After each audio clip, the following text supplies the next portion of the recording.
This book is written by Sunita Apte and is an excellent graphic novel that explains the suffering and victories of the Africans who were forced upon the slave trip.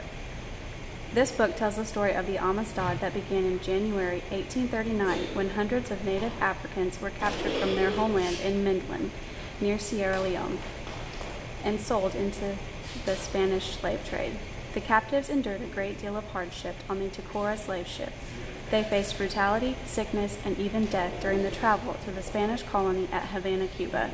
When they arrived in Cuba, the Africans were illegally classified as native Cuban-born slaves and sold at an auction to Don Jose Ruz and Don Pedro Montes. Ruz and Montes planned to transport the Africans to their plantation on the slave ship called Amistad, ironically meaning friendship.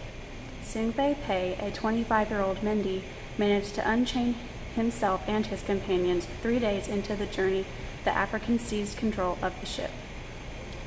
Montes and Ruz were ordered to sail east towards Africa. However, at night, the men would secretly change directions and sail back to Cuba. After more than 2 months of this, the Amistad arrived in Long Island, New York, where the ship and the African were seized.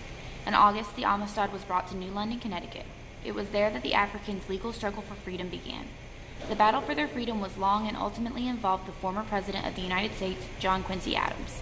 In March 1841, the Supreme Court issued its final verdict. The Amistad Africans were free people and should be allowed to return home.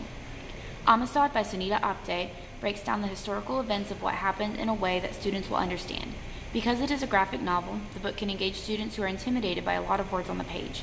The pictures in the book also help to tell the historical event in a way that will be impactful and memorable for students.